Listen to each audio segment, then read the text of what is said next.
Yo, what's up, y'all? It's the MMA Analyst, and I'm here to do my preview video for UFC 101. We're going to call this one Better Late Than Never.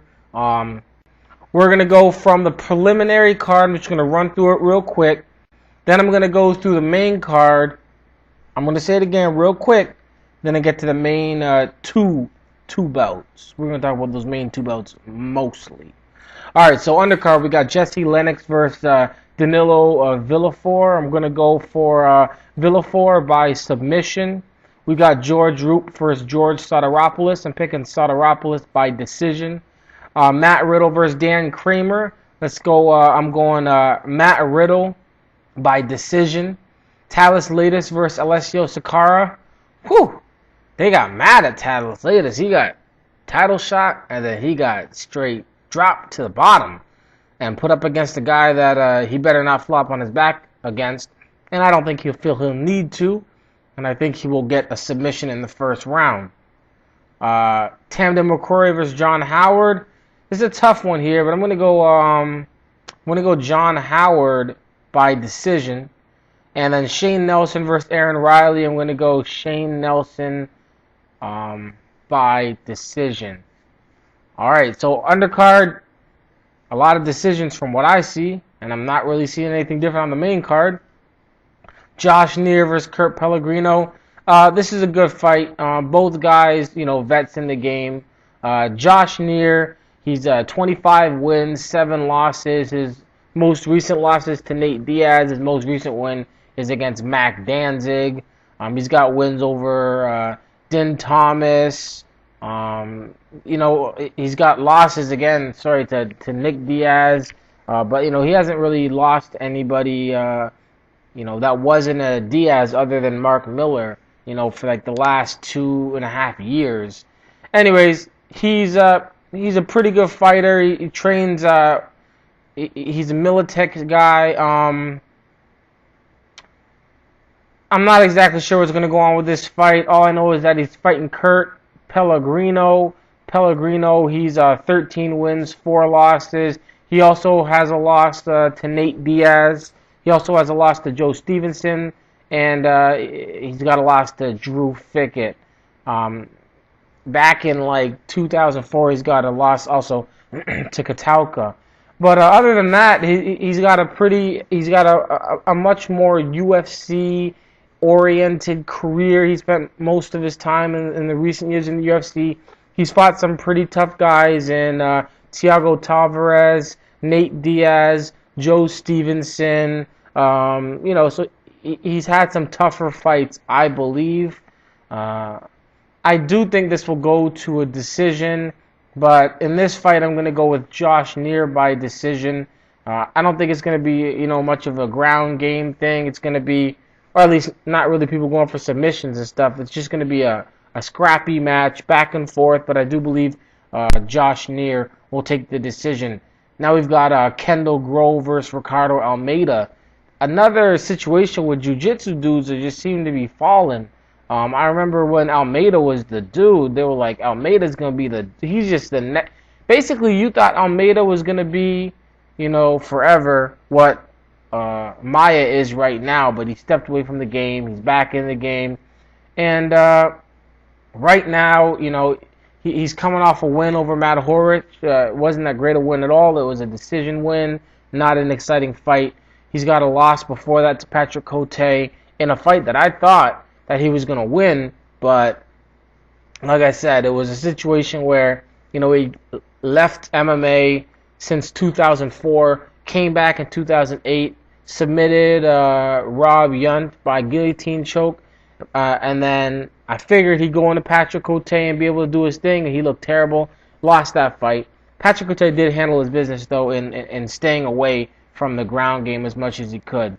Anyways, so now we've got Ricardo Almeida, 10 wins, 3 losses, no knockouts, no TKOs, 4 submissions. And, he'll be taking on Kendall Grove. Now, Kendall Grove, he was in some serious trouble. If he would have lost that fight to Evan Tanner or to Jason Day, he would have been in three in a row type situation, especially if he would have lost to Evan Tanner, RIP, which I thought he would have. And he almost did. It was a split decision anyways. 10 wins, 5 losses.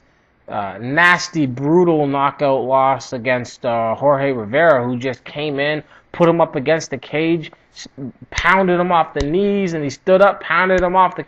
Like, he was just destroyed Kendall Grove. But, he came off those 2 losses and came back against Evan Tanner. He then took out Jason Day in a fight where I was like, wow, I didn't think it'd be that easy for him. He's also got a win over Alan Belcher, which is, back in the day, back in the day, it's 2007 now. But back in the day, it was like, oh, wow, he's doing his thing. Alan Belcher, he was doing his thing at the time. He's got a win over Ed Herman, which was the Ultimate Fighter 3 finale. So it's kind of like, he was handling business, and then he kind of fell off. But now he's trying to get right back on, and he's going to have to beat Ricardo Almeida to do it. Kendall Grove does have striking ability. It's not the greatest, but he's got some good kicks. He's got some distance on him, so he's got some reach on him.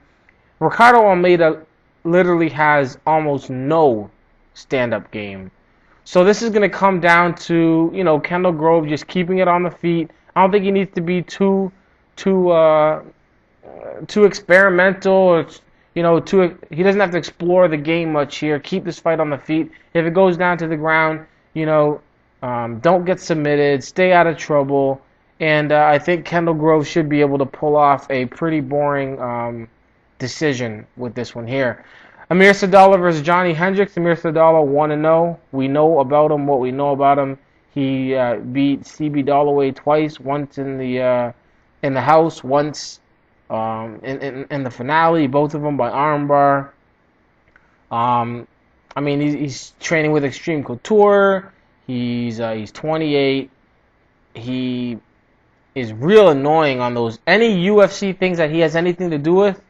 Man, hey man, I'm here. What do you guys want to know? So we've got the fight coming up in the 28th, and it's really gonna be fun. So why should you care? Because there's gonna be Chuck Liddell. It's kind of like he's kind of like the poor man's Forrest Griffin, who's kind of funny. They're on the same card. I don't know if that's funny. They do work for the same, boss. But anyways, y'all, he's gonna be fighting Johnny Hendricks. Johnny Hendricks is a wrestler. He's 5-0. He's fighting out of Team Takedown. But anyways, he's an actual hardcore, serious wrestler. I don't know about all the stuff he has done. I just know, like, Oklahoma State University, NCAA champion.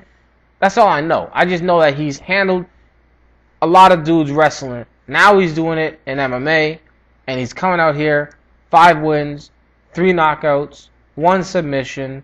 He's gone to the decision before. It's not like these guys they come in and they beat somebody up real quick, and we don't know, what they'll be able to do, if they'll be able to go, 15 minutes. I'm picking Johnny Hendricks in this fight. I do think he'll be able to get another decision. I think it's going to be a decision-fest fight. The whole card is just going to be full of decisions. We might not see anything from the undercard, except for maybe the Talis latest submission over Alessio Sakara. We might see that. It will likely be submission of the night. Anyways, on to the next one. We've got Anderson Silva versus Forrest Griffin. Y'all, I've been waiting for this for a while. Of course, let's start with Forrest Griffin. Forrest Griffin, 16 wins, 5 losses. Most recent, he's got a loss to Rashad Evans. He got hurt in that fight. His feelings got hurt. He lost the title, and his hand got hurt. So that was just a bad day. So anyways, took some time off, Meanwhile, in the other realm of MMA of people who are fighting because they're not hurt, Anderson Silva was doing his thing, and he was, Jedi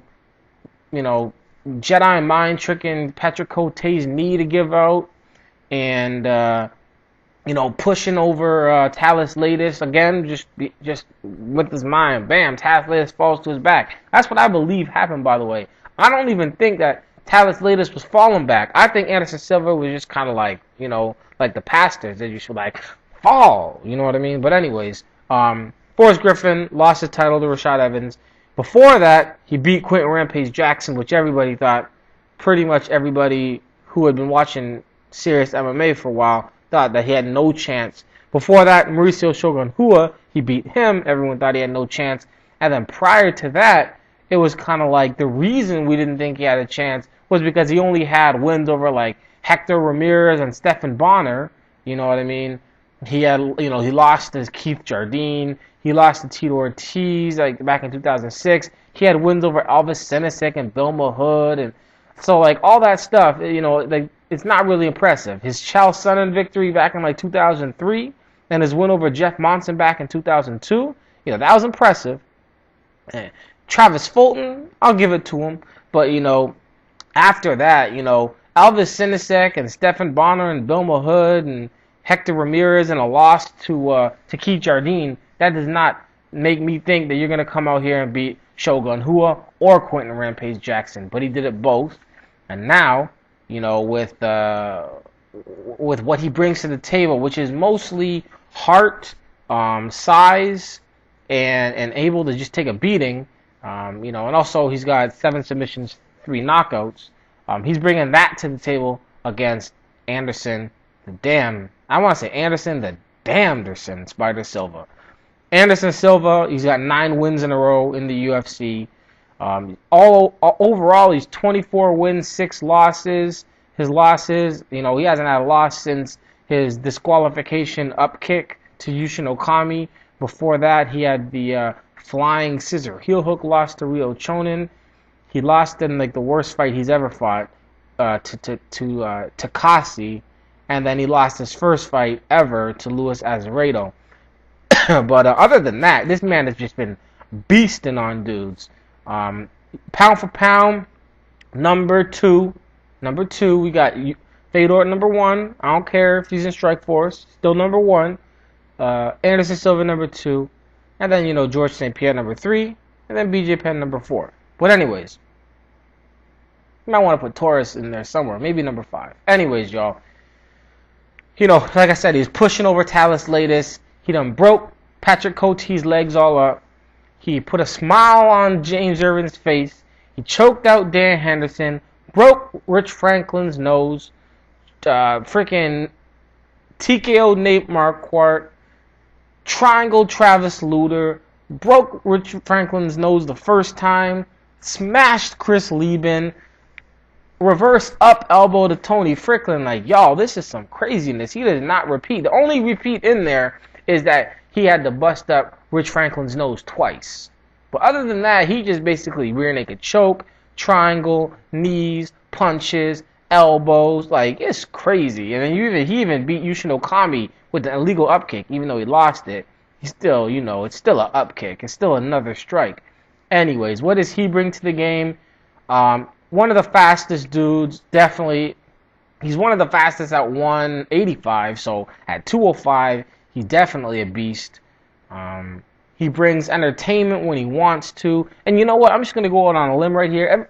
Everybody's noticing that there's like this new Anderson Silva, this like cocky asshole like Anderson Silva that's like out there and, calling people idiots. Like, normally we would see he would be always bowing to people and just real respecting and just completely the whole martial art image. And then now, he's kind of like got that thing like everything's a joke to him, and he's just, he's not really being challenged by anybody, and I don't give a damn, y'all. I like it, because I'll tell you right now, when you're somebody like Anderson Silva and you're whooping on dudes easy style, and you're going up to 205 just to beat somebody up, come back to 185, beat somebody up, go back. Come on, man, that gets boring. You got to bring it to yourself. You got to like cause your own games. It's kind of like playing against like some kid in basketball, and you're gonna beat him. It's not about, am I gonna win? But it's kind of like, am I gonna have fun dunking on this kid? So you're like, you know what I'm gonna do? I'm gonna play basketball with some extra rules on myself. I'm gonna put some extra rules on myself. So when I play this kid in basketball, and I'm not saying Forrest Griffin's the kid. I'm just saying he has clearly played against some children in the UFC in his recent fights. And he basically was like, you know what I'm going to do? I'm not going to do this, so I'm going to do this. So he's just making it a little harder for him and just make it a little more of a challenge so that he doesn't train for 3 months to go out there and just be like blah blah blah blah blah blah blah blah out. Like that, maybe y'all would like the idea of training for 3 months for a 25-second fight, but I don't think he does. So he tries to challenge himself. That's why he wants to go out there and get beat up by Roy Jones Jr. in a boxing match. But anyways, that rant is over. Forrest Griffin versus Anderson Silva, what do I think is going to happen? Listen, I'll tell you really what Forrest Griffin's biggest strength is, and the one thing he needs more than anything else. A lot of people say he's got the underrated ground game. Whatever. Whenever something's underrated, for the most part, it's because it really doesn't deserve to be rated as high as people think it should be, or at least those people. You know, like, oh, he's got an underrated ground game. Well, why is it underrated? Because he's not subbing anybody. Because he's not doing anything special. Because he's not taking people to the ground. You know, so-and-so's got underrated striking. Why? Because he ain't knocking people out. You know what I mean? If it wasn't underrated, then people would say something about it. So it's not his underrated ground game. His ability to take a beating is not going to help him in this fight.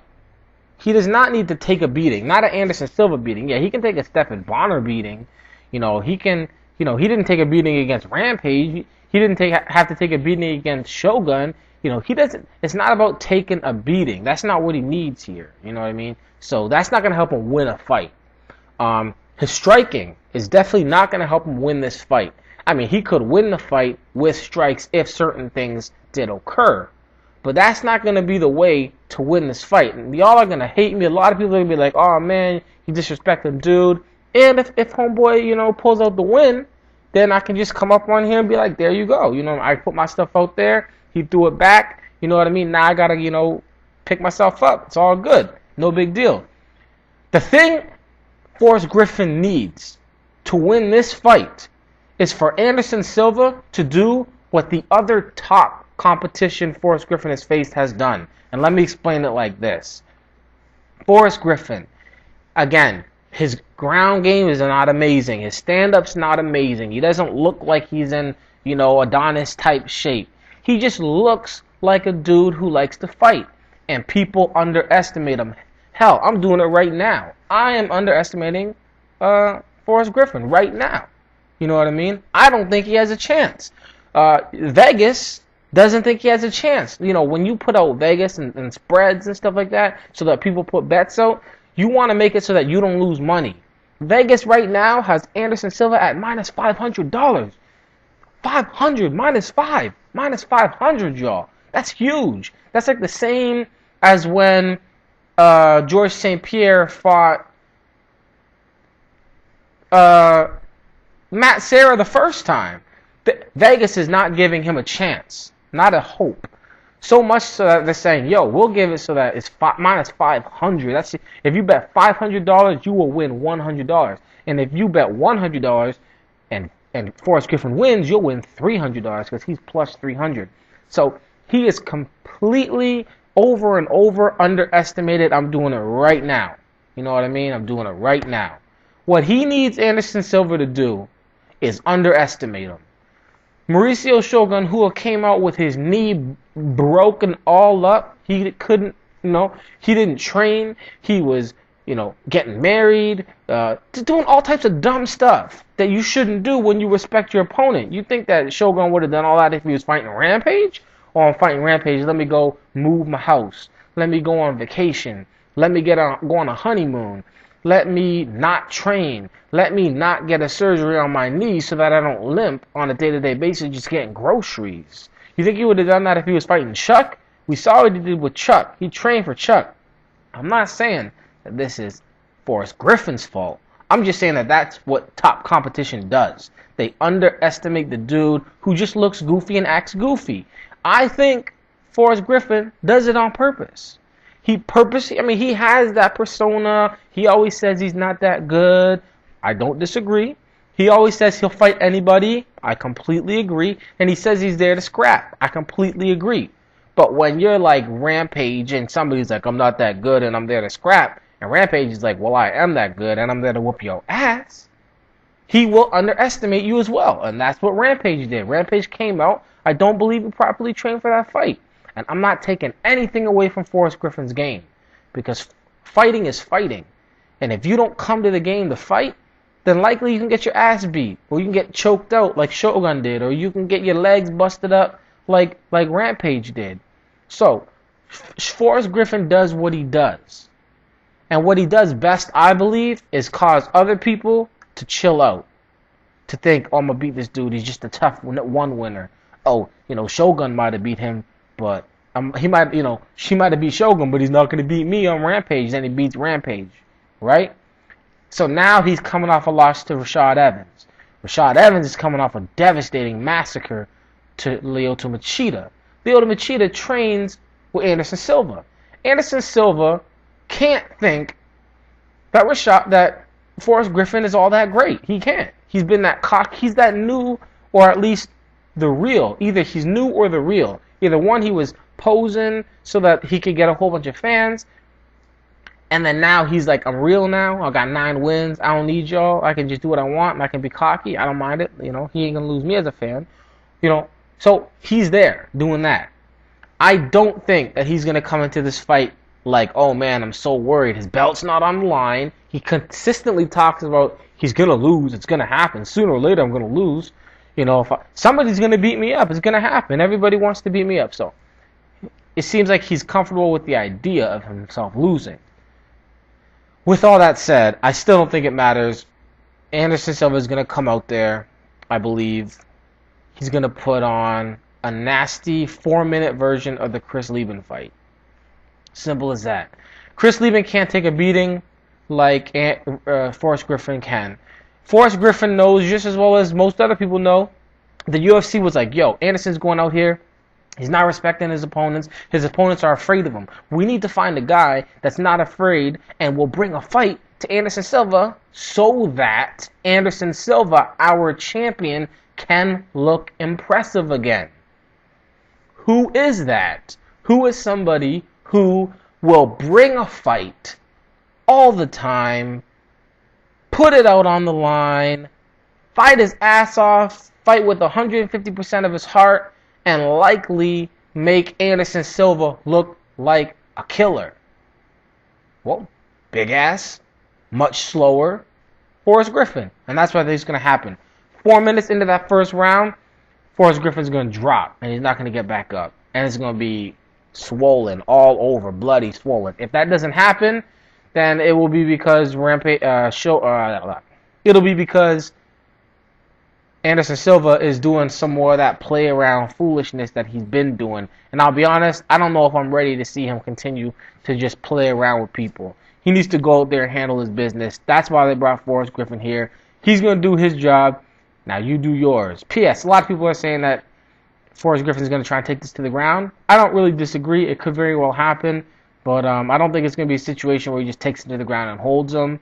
I think he's going to end up taking him to the ground maybe. And then if he doesn't keep him on the ground for the whole fight, for the whole first round, even if he does, that's what Dan Henderson did. And what happens in the second round? You got to start on your feet again and get caught with a knee. Dan Henderson didn't, but anybody else could. Look at Newton. Anyways, y'all, let's go to the main event.